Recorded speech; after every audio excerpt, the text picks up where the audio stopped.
Well, welcome to my program once again. Glad to have you out there in the audience. Always a pleasure to be here. Always nice to be here and have another guest, someone new. I have a guest that's never been on a program before, but I'm sure you're going to recognize his name, and I'm sure you're going to recognize who he is and some of his views. He's been campaigning for the 7th Bristol District representative's position, and that's against incumbent Kevin Aguiar. The election was held, I believe, in March or April. Kevin Aguiar was elected representative, and that was the preliminary. We came up to the general election, which is, I believe, on November 4th. We're going to hear from the candidate who is challenging Kevin Aguiar, and his name is C.J. Ferry. Welcome to the program. Thanks for having me, Richard. CJ. Appreciate it. How's the campaign going, generally? It's going very well, actually. We've been meeting a lot of the constituents in the district, shaking a lot of hands, making a lot of phone calls, receiving a lot of phone calls about issues that are of great importance to the people of Fall River, as well as the 7th Bristol District. Let me ask you, I think people out there would be very interested in knowing, why did you decide to run? The thing that actually pushed me over the edge was the fact that our state representatives and our entire delegation from Fall River, not only at the representative level but the senatorial level, ignored the voice of the people, which seems to be a regular and consistent story here in Fall River. As many people are aware, the fire chief's position was made a contract position against an overwhelming number of people who asked the city to wait and consider their opinions. And over 9,000 people signed a petition asking that the mayor consider and the city council reconsider asking for that home rule petition, and they did not. And the Fall River delegation's response was, what the mayor wants, the mayor gets. Okay, so what you're saying is that they didn't listen to the people? The people of Fall River are never listened to by our delegation, and that's a big problem. Now, 7th Bristol District, where is that district? That basically encompasses the majority of the south end of Fall River. Niagara neighborhood, Maplewood, the Bay Street area. It runs approximately, the easiest way to delineate it is Columbia Street, Rodman, all the way up to like the Harbor Mall, and all the way down to Bay Street. That's a rough approximation. Nothing in Westport? Nothing in Westport. It's all Fall River. Fall River. All Fall River. Now, 7th Bristol District, that's a pretty big piece of Fall River. How many people, approximately? Over 18,000 registered voters. And when you consider that approximately half of the residents are registered voters, you're looking at probably somewhere in the vicinity of 36,000 people.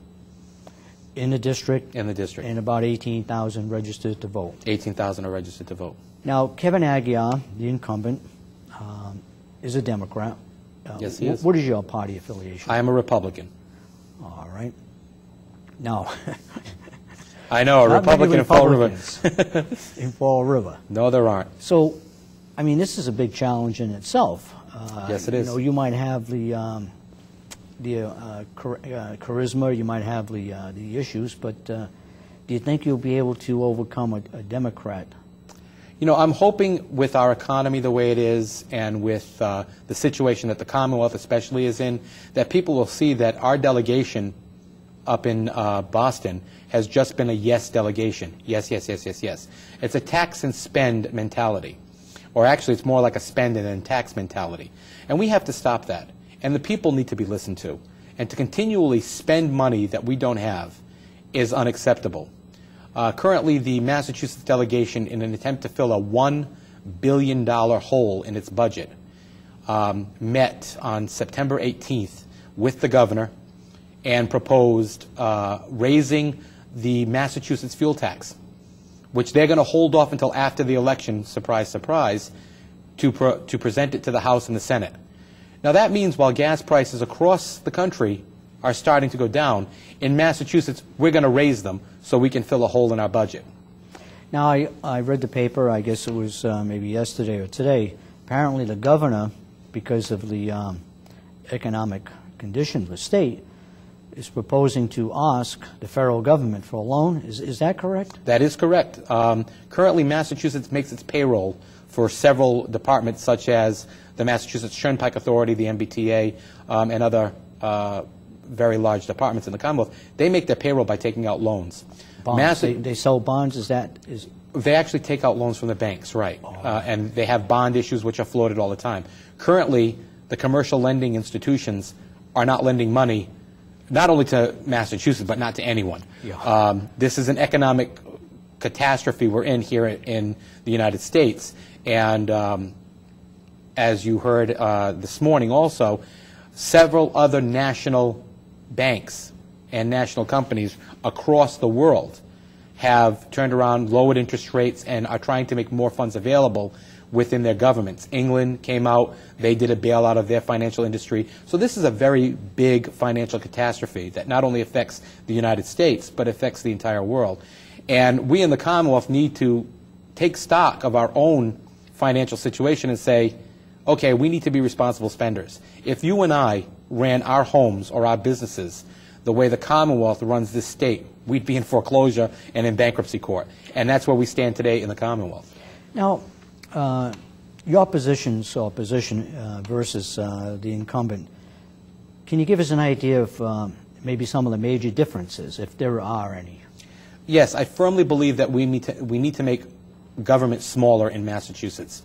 And what I mean by that is we have many redundant positions in many of the departments. And we see that right here in Fall River in our own city government, and our city school department and other various departments throughout the city. But in the Commonwealth, it's bigger. We have a lot of patronage positions, a lot of patronage contracts, which are given to people to produce nothing. And they're put in there, and these are big dollar contracts, big dollar salaries, and these people get put in these positions because they made campaign contributions, they were campaign managers, they did a lot of work. We need to make Massachusetts government streamlined. We need to cut the fat. Currently, it is projected that 41% of the Massachusetts budget is waste. It is redundant spending and money that does not need to be spent. 41%. That's 41%. A lot of money. That is the a huge amount. Budget is, what, 22, 23 billion? Correct. So that, I mean, we could be talking upwards of $8, $9 billion. Exactly. And if we can cut the fat out of our budget, like we do out of our homes right now, and out of our home budgets, then, you know, Massachusetts could make it. And we could make it here in Massachusetts. So basically,